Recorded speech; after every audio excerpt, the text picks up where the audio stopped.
Hi, everyone. Welcome to another IDA documentary screening series conversation.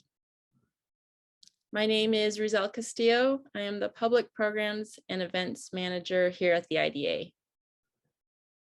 Before we get started, I'd like to offer land acknowledgement coming from Los Angeles on the unceded lands of the Chumash and Tongva people who have been stewards of this land for generations. I also like to thank our media sponsor, IndieWire, for helping us bring this series to you. We have one more week of films left, and so check out the rest of the lineup at documentary.org/screening-series. Now let's welcome our moderator, Rebecca Sun of The Hollywood Reporter, and the filmmakers of Like a Rolling Stone, The Life and Times of Ben Fong-Torres.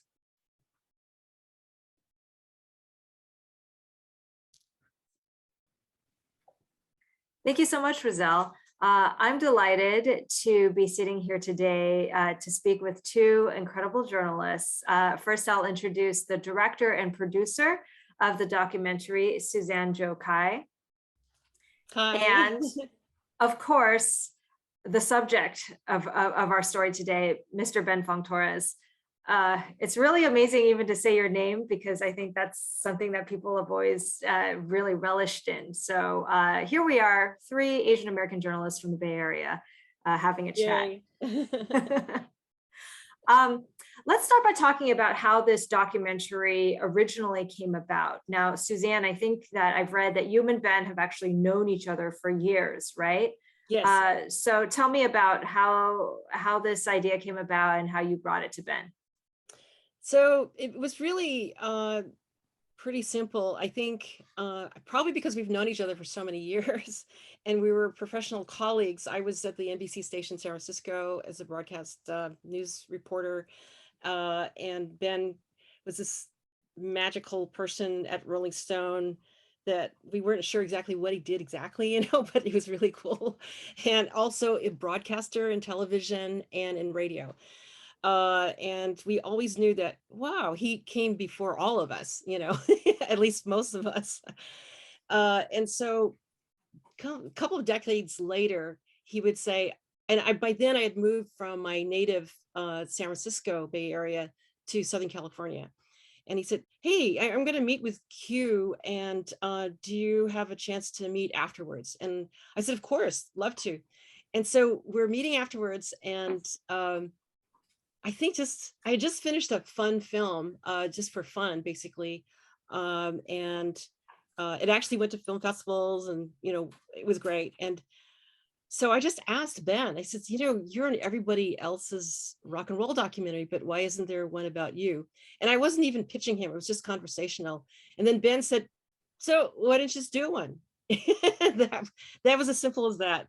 That was simple, but then when I started to do the deep dive into the research, as all of us journalists must do, I cleared the decks. I said, I'm not going to read anything. I'm not going to look at anything, because I didn't want anything to kind of seep into my mind, about what any story should be about Ben. And I just went to as you would also, the insiders at Rolling Stone, the insiders, in the rock industry, the rock stars, insiders in the community, and his family, of course. Then I took a deep breath, and then I came out and I said, what's out there? And I found that almost very little of what I actually recorded and filmed is actually out there. And then that is when it became a mission of mine to really establish Ben as he should be in our American history. So sorry, it was a long. No. And when you mean, what wasn't out there before, are you talking about, and you could be both, are you talking about sort of like his journalism, like in terms of like those incredible recordings that we hear, or do you mean the stuff about just his life, his community, the other part, the non-Rolling Stone, part of his work in life? Actually, it was layered, all of those. In fact, there are people. I'm from San Francisco. My roots are our family's been in San Francisco maybe 166 years, maybe 50 years, even before Angel Island even existed, you know. And so our roots, as Ben's roots, also run very deep in the San Francisco Bay Area, Oakland and San Francisco. We know the community, and even community members didn't know to the great extent that he was helping our community. So, and I'm not saying everybody, but you know, there's very key people that, oh gosh, I had no idea he was doing this, you know, because Ben's kind of this kind of modest, quiet kind of, he's a big personality, but he's also got that other side, you know. So on the community level, on the rock star level, on the level of his impact at Rolling Stone magazine, and honestly, I even had advisors who are senior editors at major newspapers. You know, some of them probably from AAJA, and they were reviewing my source information, and they would say, oh, so Ben is, oh my goodness. So the difference with what Ben did and what we do, and I won't name the newspaper, you know, a monster newspaper right here, is that we have many editors, but if he's the main editor in charge of music coverage, that means, Suzanne, that he helped shape American culture, period. End of story. And all of a sudden, like, you know, the bar just went up. Okay, thank you very much. so that's where there's multiple layers in this of what he has achieved. And if you really we, you know, I did over 120 shoots. I mean, that sounds like a lot, and it probably is, but sorry. It's a lot. No, but you did 90. You did 90 interviews just for one book. And it was like Graham Parsons. That's what Holly George Warren told me. So I said, okay, well, I got to do at least 90 then. And then I did 100. So, but I actually had to, because, you know, memories, people's 50 years, 40 years. So I had to cross-check everything. And, you know, I would sit at these concerts, you know, like a Who concert or something. And this person is just like going wild. And I said, what's really special tonight? And he's, oh my God, you know, it's like the cousin of so-and-so is on guitar tonight. And I said, okay, I better get this right, you know. So I did that deep dive. So that's just why. That's why it became a feature length, and it's multi-layered. Yeah, and the extent of your research, again, befits the subject. I do remember that part when Holly, Ben's former assistant, talks about, you know, talk to everybody, and it like kind of shamed me a little bit. I was like, who am I like lazing out on in terms of my own stories that I'm currently working on? So that speaks to the work ethic of your subject. Now, Ben, in the documentary, you know, you say that you became a journalist in part because, and I'm paraphrasing this, you know, being a minority in the environments you were growing up in taught you to be an observer, taught you to be an inquirer of other people's lives. So off the bat, what was it like being on the other side of the interview table for a change? Well, first, Rebecca, good to be here. And no, it wasn't a matter of being minority that caused me to be asking questions. It was being socially awkward because us kids, the five of us, actually Sarah, the oldest, escaped a lot of the restaurant drudgery work. But because we were allowed to go to only one or two parties a year, I had no social skills. And yet I had a personality in high school that a lot of the girls and a number of the guys would talk with me and ask questions about what they were going through. I'm going unsteady, not going steady. What's wrong with me? What's wrong with her?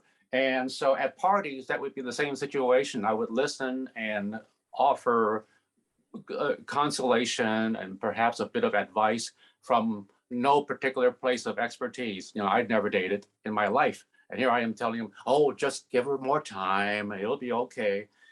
Anyway, I lost the question now. Oh, the other side of the camera.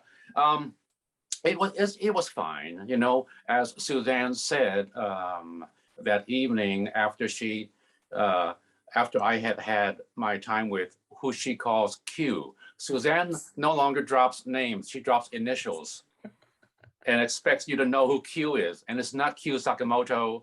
It's not Questlove. It's not Quincy Troop. No, it's Quincy Jones. So she said, hey, you're in everybody else's documentary. And that's true. You know, from the time that documentaries were being made in the 70s and 80s, Rolling Stone was seen to be a source of opinion and information. And so I was in a ton of documentaries as a talking head, also locally and sometimes nationally. I remember George Martin, Anniversary of Sgt. Pepper on Good Morning America.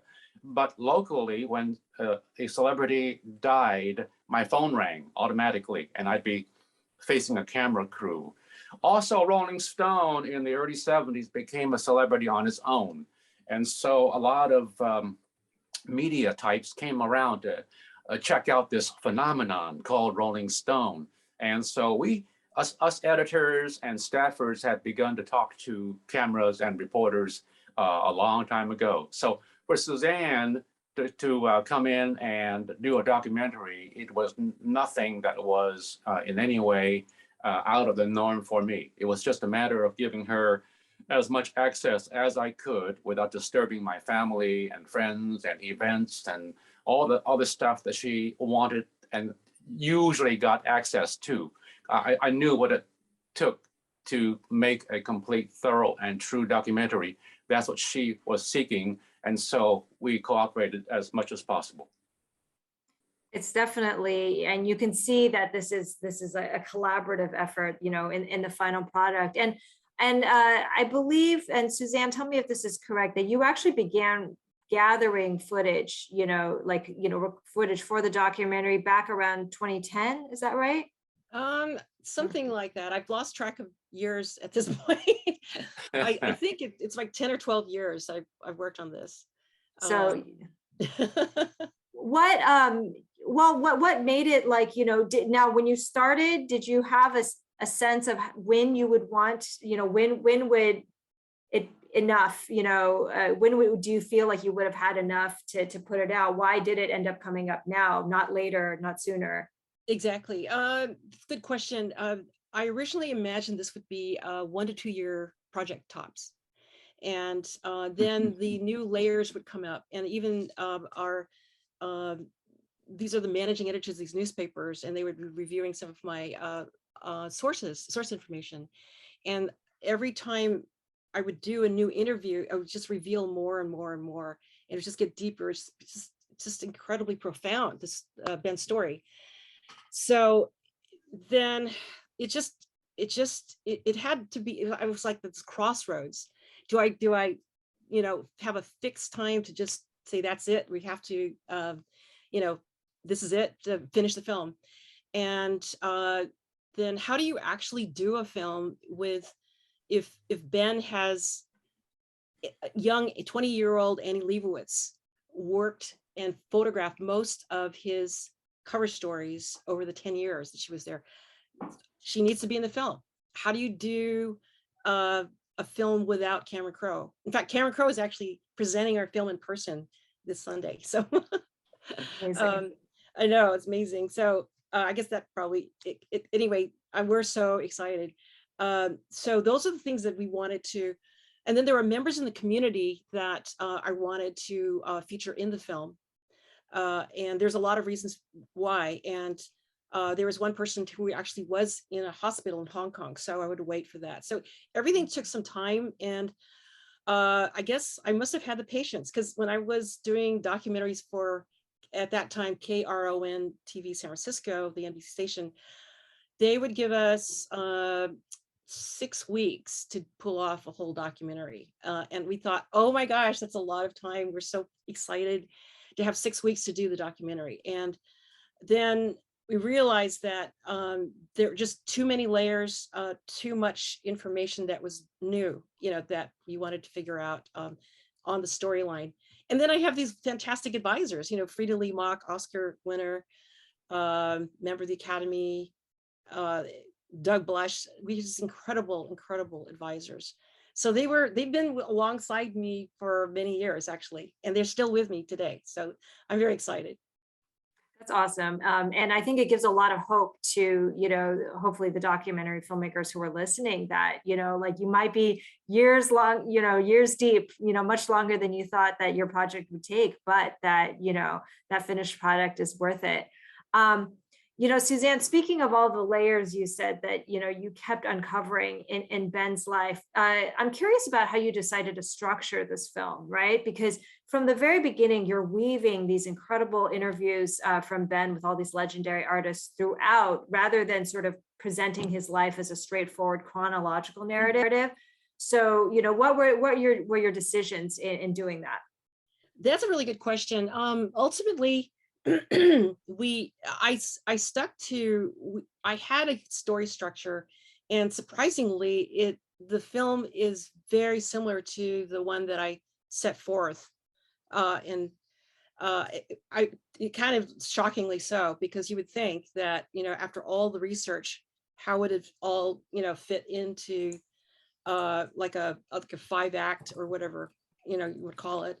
And our film was very, very, very lucky at the very beginning. Let's say 2014, we won a spot with the Film Independent Documentary Lab, and also the Producers Guild of America. We won a spot with the Producers Guild of America's Power of Diversity Fellowship. So, and these are all multi-week, and you know, we got a lot of great advice. So we were just very lucky, very, very early. And when we started, we were like, just as an example, we were shooting friends and family, right? You know, it's my nephew and I'm shooting and I'm holding the sound and all that. And then I'm going into this 2014 documentary lab. And I'm asking, you know, it'd be kind of nice to have, like, do you know any professional camera people? And Doug Blush was our advisor and still is today. And he gave me the names, and all of a sudden in one shoot, it went from kind of nice, you know, pleasant documentary footage to all of a sudden it actually looks like a movie now, you know, because it's really beautiful footage, you know, red camera and all kind of stuff. So that it was an evolution basically. And I feel lucky that it did take this time. And I won't name the film, I suppose, but the one that's is just incredible in my book. At the Critics' Choice Awards this past weekend, they were saying it took them 15 years. So I at least we're less than that. It's an incredible time for rock documentaries from that era. So I think this is, you know, really nicely of a piece. You know, one of the most unique aspects of this documentary, again, you know, speaking of just the canon, you know, and I don't feel like I've really gotten to see this elsewhere, whether it's documentary film or even in like scripted or narrative stuff. And it's also what makes Ben's story so significant. It's what really resonated to me when I watched it. And that is sort of this merging of Ben, your personal and professional life. The fact that you were able to, I mean, you're on the one hand, like freaking talking to Marvin Gaye, and then also like remaining so rooted in your community. You know, this isn't a story of a guy who leaves, you know, disconnects from his home and has a different life. So Ben, I'd just love for you to kind of talk me through some more of that. I mean, was that always, did it always feel like a natural and organic combination for you? Was there ever even internally like a difficulty in balancing those things? I mean, at one point you are actually moonlighting for East West Times. So you're like full-time the music editor of Rolling Stone and then volunteering for a local Chinese American startup newspaper. Right. You know, what was that like for you, both the physical time management of it as well as just reconciling all of that? I suppose it goes back, Rebecca, to my childhood and doing those chores at the restaurants my parents owned in Oakland and then in Hayward during my high school years. And I was kind of forced to multitask before that phrase came about. And so on the one hand, I'm doing the chores, peeling prawns and rolling egg rolls or wonton or whatever, doing homework, and then working in some school activities, becoming commissioner of assemblies to get my showbiz vibe going. And because I love radio and writing so much. So I worked those activities in somehow. And then the activities became Rolling Stone. And it didn't change much. I was still, I'd be editing Rolling Stone and rock, Marvin Gaye, Sly and the Family Stone, tour in LA. And then on weekend, go back to the Bamboo Hut and help out for a couple of days, and then right back to the grind. And so it was much the same when Gordon Liu came around and asked for help with his bilingual newspaper. I just felt like, wow, it's, I'm having fun helping put out a magazine. Let's add another publication to the pile. And so I did that. That was only once a week though, not too bad. After work on Wednesday, I would go to East West in Chinatown. And then later on, radio came around. And so I couldn't say no to that. So in 1970, I began doing KSAN. 1969 was Rolling Stone. East West was about 1969. So now I had three things going. It wasn't a matter of time management. I think you just had to have youthful energy and zest. Both I do not possess anymore, but I did 50 years ago, and I'm grateful for that.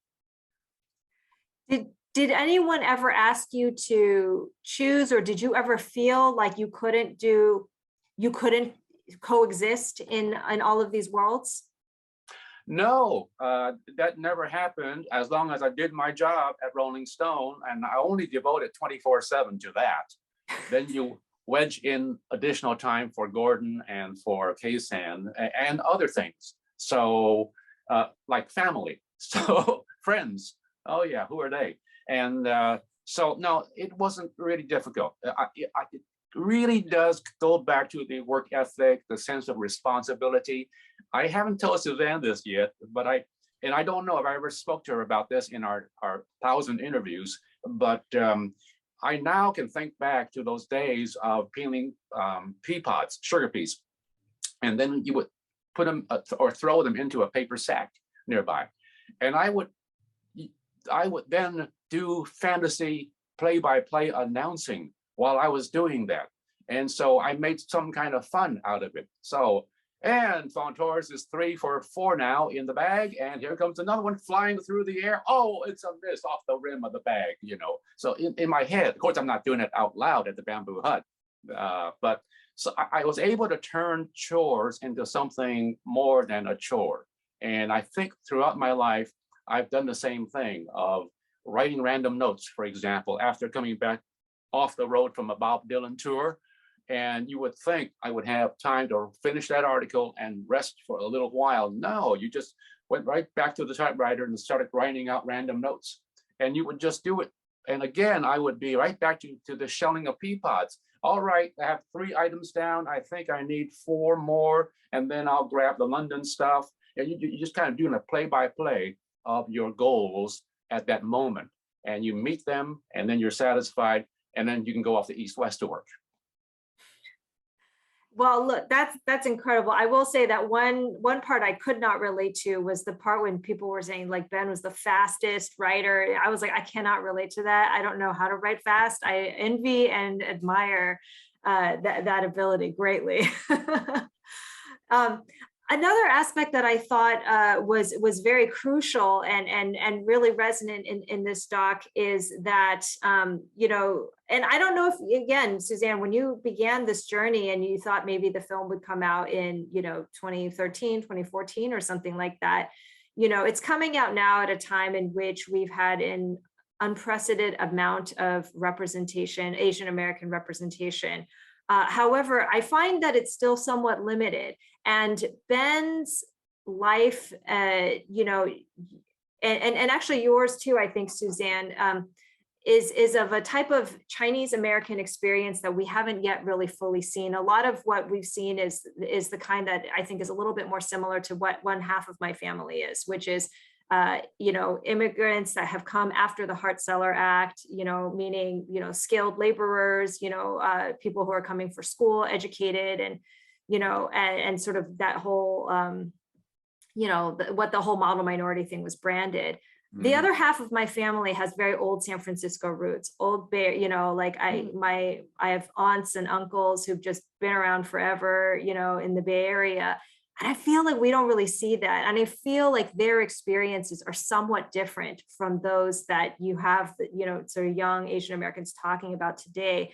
So I'd love for both of you guys to reflect. I mean, when you were making this, there's so many audiences to keep in mind, right? There's the people who really made Rolling Stone what it is, you know, and lived through that incredible era of cultural upheaval. And then there's this whole new generation who we only can, we regard that era with such like awe and reverence because we weren't around for it. And so who are the different audiences that you had in mind when you were making this? Sorry, that was such a ramble. I just had to sort of That's like, wonderful. Project all of that on you guys.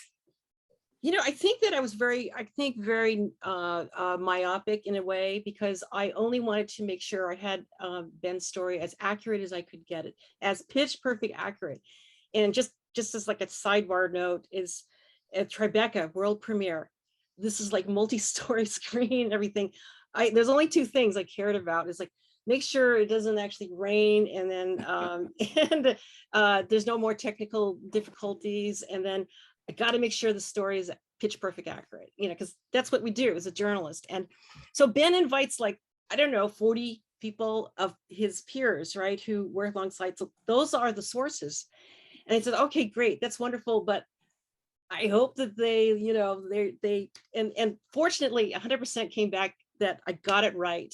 I got the culture right. I got Ben right in their experience with Ben. And one person even said I nailed it. So that's all I cared about. And then everything else in terms of Suzanne, it was more Yes. like 20 people. And when they said that you got it right, they probably are correct, except that they have no memory. Neither do I. It's been 40, 50 years. And yet, yes, it is a compliment to you and your hard work that they all came in and said, yeah, it rings true. Yeah, well, I was expecting, you know, like a few, you know, like, hey, you know, but I didn't get that. So it was really, I'm pleased. That's all I cared about. And so, because I wanted Ben's story to really go wide, and you have to go wide. And I got that quietly from our fellowships as well. You have a shot, Suzanne. It's kind of like the tentpole situation where you've got every person in your film is got their own kind of, some of them are internationally known. And so you have a shot that we have maybe one very rare situation. The center character is an Asian American. And so that was told to me by people from all walks of life, all backgrounds. And so that's been on my shoulders as well. And as I know that the market has changed, that even Asian American film festivals are, you know, great, and they do get distribution and all that. So the world is changing for the better, but that is the kind of pressure I wanted to meet that level. So the great thing though, is that this film, we're keeping it limited to the film festivals. We're not going too far out there yet because we are seeking a distributor. You know, we want a really good distributor. So basically, this is played to film festivals that I would say almost the entire audience is Caucasian. And then in San Diego, it was a mix of Asian and Caucasian, you know, everybody. And and young people and old people. And it's resonating with all backgrounds, which is fantastic. So I feel that on that note, you know, I've raised that to meet that goal, basically. So I'm really pleased for that. So in terms of demographics, they're actually, we kind of threw them out because it's resonating. In San Diego, for example, oh my gosh, I didn't even know, and they were introducing me to, they would pick one film out of the 130 films and do an entire after party for their membership. And they picked our film, and the young people there in their 20s and older, they were doing like these vinyl record swaps, and they had this fantastic, you know, dinner, and they flew in honor of Ben, a DJ from Oakland, California. So that's how much the young people are embracing our film as well. And it's coming from all backgrounds. It's really great. So Suzanne, that explains our winning the award at the San Diego Asian Film Festival. That party did it. Yes, the film won the audience award. I should send you, I don't know if I did, the festival director sent us for a souvenir one of the sample ballots, and on it it's scribbled, "Oh my Gonna God." get it. An exclamation mark, and it says 10. So it's really cute. It's really great. So I've never expected this kind of great positive reaction, and I'm just over the moon. Oh, there he's. Oh, that's incredible. Oh, I love that. Is that Oh my cute? God, that's so cool. OMG. Yeah, that's called an off the charts review, I think. Yeah. You know. I promised Brian Hu that I would frame it. So I just tore it off of the framed thing I had before this. So I kept my promise, sort of. That's great. You know what really means a lot to me? We brought this film of Ben, about Ben, home to our home, San Francisco, in a theater in San Francisco, Chinatown, called the Great Star. And that was just a couple of weeks ago. And we could see that the people were emotionally touched by the film. They can see the people from Chinatown. And, you know, as you know, it's one of the poorest and one of the hardest hit communities in all of America, particularly now, you know, with the pandemic and all that going on with attacks, you know, against Asian people. So it was just so special for me because I'll never forget this. Grown people, you know, were, you know, tears in their eyes, and they were just with so much joy to see one of them on the screen, and respected, honored, and really well liked from people from all walks of life. So I just wanted to mention that to you. It was really special. It was so special, and I'm glad. And you know, one thing that you have said about the importance of this film was, you know, this is just like this like hidden part of American history. I mean, Ben's career has been this hidden part, not just Asian American history, but American history. And it was incredibly powerful for me. And I don't know if it was Annie Leibovitz who took most of those behind the scenes photos of you, Ben, with all of those different artists. But like, I feel like other than Almost Famous, like other than Cameron Crowe's film, just the presence of an Asian American, the story of, you know, America's cultural cultural heyday in the 60s and rock and roll was just absent. You know, it was just absent. And so to see you, Ben, like in those rooms communing with those folks was like just a really powerful reminder. And I think probably an educational thing too for people in the like millennials and Gen Z who don't even know that, like, no, we've been there, or you were there. Yeah. You Well, know?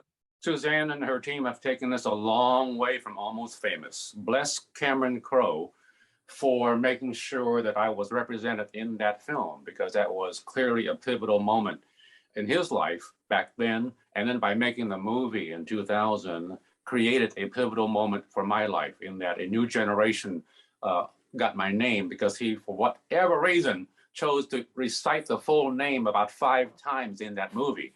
And that movie remains extremely popular, even among the young generation. So, but still, that's a guy playing me, dealing with one band, basically. And here's Suzanne has me in the middle of this magazine, dealing with the greats, Marvin Gaye and Ray Charles and Linda Ronstadt and Tina Turner, and on it goes. Regarding the photographs, I never asked for a photo of myself with a star.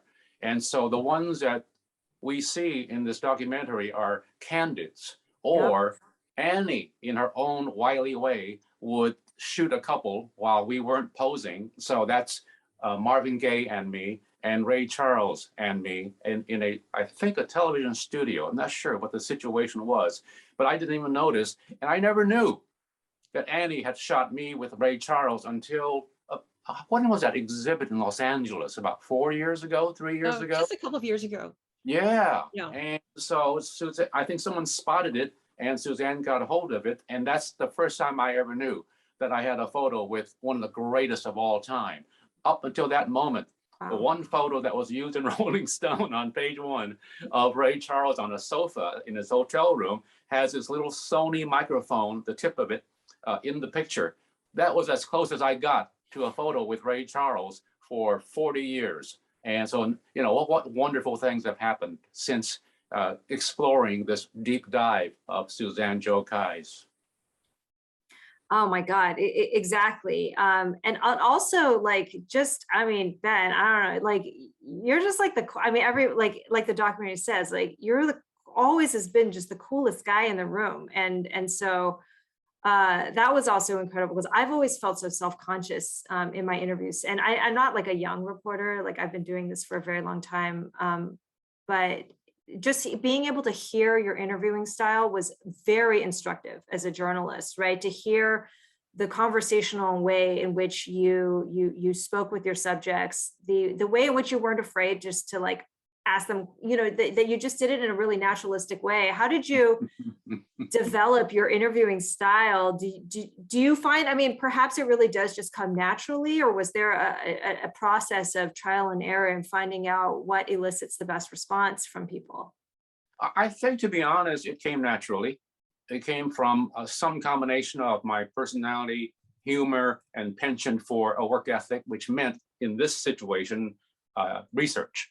And I learned and began to teach later on that research equaled respect. That if you went in armed with the facts and kind of just knew casually what they were all about, what they had said to other folks, what their latest works were, whatever medium it is, that you right away reach a comfort level. And you create, and by research, you do have a number of questions in mind, but you're always open to turning into a chat, a conversation, a little give and take. And so you don't want to start out dominating the interview and saying, oh, what a hard day I had. I'm just so glad I'm here with you. No, you said I twice now.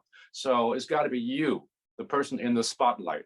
And I do that on stage and in print and on all media platforms. And so it just kind of, I did get some education, certainly a lot at SF State, San Francisco State, as a reporter, and then an editor and a columnist, and then editor-in-chief. So I had a lot of training, but all that does is probably just relaxes you in that atmosphere of conducting an interview. You've done it before in college and on the campus radio station and elsewhere doing broadcasting and print work. So you're just kind of relaxed and you already have your research done. Now it's just sit down and get to know this person. Man, this useful stuff.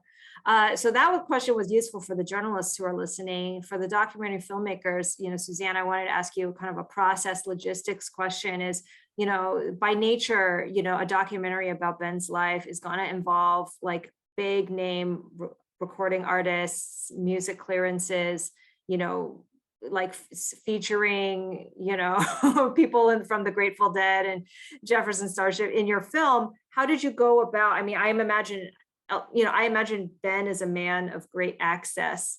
And so was that something that opened doors for you? But what was the process of getting clearance for all of these people to appear in your film? And in some cases, you know, little snippets of their performances as well. I think that largely it was surprisingly, it was really surprising for me because there's so much of there's so much, I'm not sure what the word is, bond between Ben and these artists. And he probably doesn't even know this, but when we're with the Carlos Santana, there you could just feel the genuine respect, let's say, with Ben from a Carlos Santana, for example. And you can feel it from Elton John. And being a journalist, we can kind of see, in a way, intuitively, if this kind of like, oh, this is just a fake conversation. You know, I've been in enough, you know, press things in Hollywood that, you know, your camera's going in one direction and then you're just like some dirt parking lot in back of you, but you know, you're looking at, so it's like all orchestrated by the, you know, the corporate branding people or whatever. But in these interviews are so genuine and so amazing. For me, they were just inspiring. You could feel it. You could feel it. You know, you could see how Carlos Santana is just grabbing Ben with his whole hand, you know, his head, you could saw that. And who walks down a side alley, a dark alley with a rock star? Ben does, you know, and they're they just are there, and you could feel it, you could see it. It's the same thing with Annie Leibovitz. I flew to Ohio. Ben didn't even know this. I flew there just to observe because she was receiving an award. I said, how do I approach Annie Leibovitz? Because like she's got a bigger than life reputation, of course, as a legendary photographer. And so I'm in the audience just observing. And then I said, okay, so Ben didn't even know I was in Ohio. I get on the phone with Ben. Hey, Ben, I'm going to be introducing us to Annie Leibovitz. She's receiving an award right now in Ohio. And Ben says, oh, okay. And so I walk up and I said, hi, I have somebody here who would like to congratulate you with your honor. And you could feel that she melted. She went from her, professional demeanor,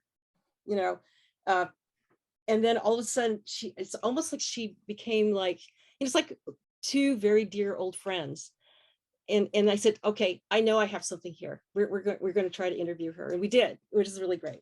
So you can feel it. And I know you do too, as a journalist. So you can feel that it's really genuine. And the archives, I can't gush more, because I would hand carry them. We would never let them out of our sight. We treat them like, law firm or a doctor's office, and then I would carry them and fly with them. And then I would present them to the archive people. They were shocked.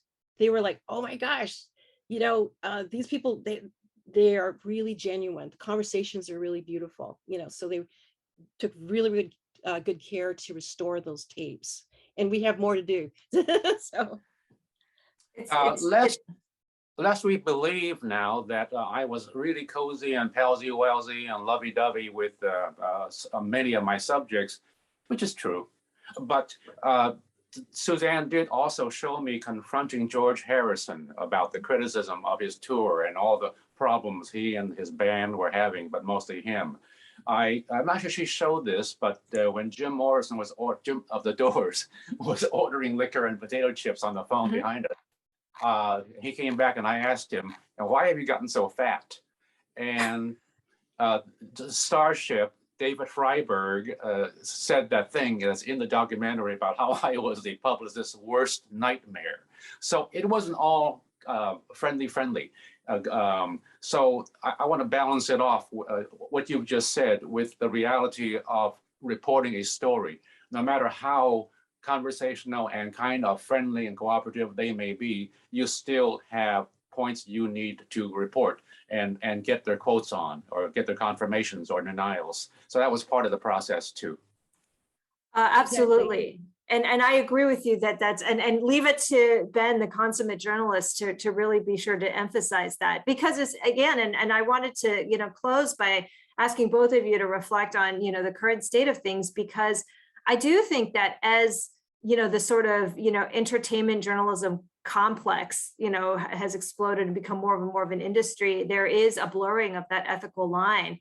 And there are, and perhaps there always have been, people who seek to cover, to become writers in this space just for proximity to fame. And so it was, I think maybe it was Freiberg or maybe Bob Weir, I forget who in the documentary was like, yeah, sometimes it was Jefferson. No, it was definitely Jefferson Starship, because the headline Starship Wars, right?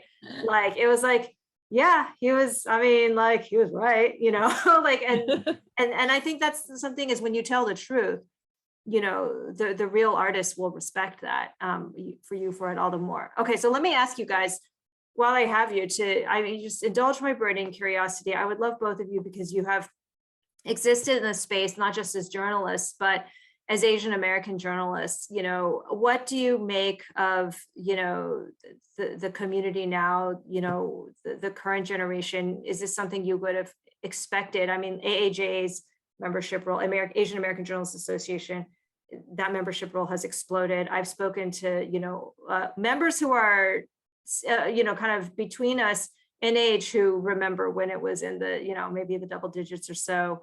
But then also, Ben, I'd love to ask you additionally, as a long time music reporter, what do you make of now, finally, there being some significant musicians and artists of Asian descent in the scene? Is that something that you could have ever anticipated, when you were at Rolling Stone? I would say that I anticipated it. I think it was just reality. People like Suzanne and I are credited with opening doors. There have been other musicians who also, in their own way, opened doors. We go back to Charlie Chin, who is still performing in the community. He played a banjo in a prominent Buffalo Springfield song and went on with his own band, Cat Mother and the All Night Newsboys. I remember a Filipino singer with the Association, Along Comes Mary and Windy and Cherish and all those songs. So there were those faces on occasion on bandstand shows. And I knew, given a chance, given like me, given a chance that we could do better. And it's kind of sad that it's taken 4 or 5 decades for my wish to be granted. But now there are more than ever. So that's a good sign. It's sad that it comes at a time that's sort of counterpointing the music with what's going out on the streets with the anti-Asian API hatred going on. And so it's still a kind of a yin yang, a black and white plus minus situation. But I'm glad that our generation did what we did, and let's just hope for much better times ahead. Suzanne, what about you? Oh, I totally agree with Ben. I think it's time that I'm talking to myself actually, that I have to up my game and I have to, speak up louder. And my way of speaking up louder is through this film in a way, because I figured if we can entertain people and reach out even to those people who are don't like us, as Asian people, they might show up because they want to see Paul McCartney or Carlos Santana or Steve Martin. That they will be introduced to another human being, and his name is Ben Fong-Torres, and he's a likable, respected, highly respected person that crosses all boundaries. And so maybe just a little bit, they will leave the theater saying, yeah, he's kind of cool. I kind of like him. And that helps as human beings to start bridging us, as human beings, in our world back together as human beings. So I just, I'm from Berkeley, as you know. Since a child, picketing is my normal. So I support that. I support all of that. And, my uncle's in the film too, Judge Harry Lowe, and he's the one of the few, early kick the doors down for all of us. The Ling Chi Wang, I put him in, the Gordon Lius, who were the founder of East West, in his way to open up to the world, about Chinatown. Let me just close by saying I was at UC Berkeley looking at the archives. East West newspaper, they were crumbling in my hands, and the archive person was saying, oh, our students are really, really embracing, they really want to study their the 60s and the 70s, one of the early Asian American civil rights movement. And I'm thinking, how many more people are going to touch these pieces of paper if they're not digitized, and we're losing our history as they're touching them? And I said, oh my gosh, these people are healthy, and I'm going to get them right in our movie right now. And that was my turning point. I put Professor Ling Chi Wang, and these names. We have our own civil rights people from day one, and where are they? They shouldn't be just on crumbling pieces of paper. So I'm glad for my small contribution to get them in our film, so that our young people can see them, at their prime. That's perfectly said. I mean, I think that this film works as a document for so many different facets of our American history, and I hope that it's both like a celebration and a testament to everybody who lived through it, and just an educational, reminder for everybody who came after. So, thank you, Suzanne, and thank you, Ben, for your life and times. And for your work. I really, really thoroughly enjoyed our conversation today. Thank you to the IDA audience for tuning in as well. And thank you to Andrea for sign language. Thank you, Andrea. Yes. Rebecca, very pleasant. Thanks, Suzanne. Thank you, Ben. Thank you, Rebecca, Andrea.